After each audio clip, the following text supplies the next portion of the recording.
mich nicht kennt, nimmt trotzdem den Arm hoch. Sie sagen, ich hätt Power, wollen alle meine Tracks loben, denn ich bitte nur noch mit dem Finger in der Steckdose. Verrätst du uns dein Geheimnis? Ich weiß nicht, denn es ist mir irgendwie so peinlich. Komm schon. Okay, ich mach jeden Tag und dreimal täglich und das Wichtigste ist, doch ich bin grad bloß am Bahnhof. Schlag jetzt die Zeit und danach deine Mom tot. Spaß, ich bin harmlos und spiel auf meiner Blockflöte den Kanon, Plural-Kanon. Und wir fahren los, haben schon gepackt, doch ich renn lieber nackt durch die Nacht und schrei warum? Das hier ist sowas wie ne Warnung. Bro war nur Tarnung, oh nenn mich Carlo. Haha, hi Kids, ich bin Carlo. Werf den Arm hoch und gib mir ein Hallo. Ja, genau so. Und weil das hier so schön klingt, noch mal ne Runde.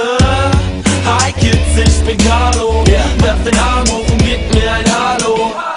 Ja, genau so. Und jeder, der mich nicht kennt, nimmt trotzdem den Arm hoch. Leute fragen mich, ob so viel Swag eigentlich wehtut. Keine Ahnung, denn ich fühle nichts, doch mir geht's gut. Dank der Ups und Downer bin ich gerade so erträglich. Überdosis, überheblich, überroll dich wie ein G-Zug. Denn ich bin ein Geisterfahrer, ich hab meistens Kater, komm mit 3 Spartaner aus dem Leichenlager. Du sagst, das klingt komisch, wie Dr. Dre und 50 haben den gleichen Vater. Nein, wie Dr. Dre und 50 haben den weißen Vater. Hä?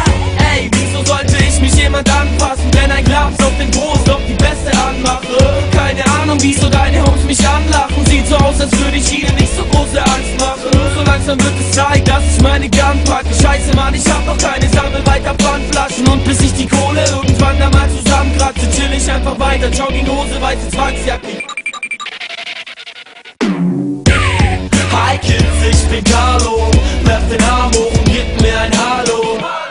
Ja, genau so. Und weil das hier so schön klingt, noch mal ne Runde. Hi Kids, ich bin Carlo. Werf den Arm hoch und gib mir ein Hallo. Ja, genau so. Und jeder, der mich nicht kennt, nimmt trotzdem den Arm hoch.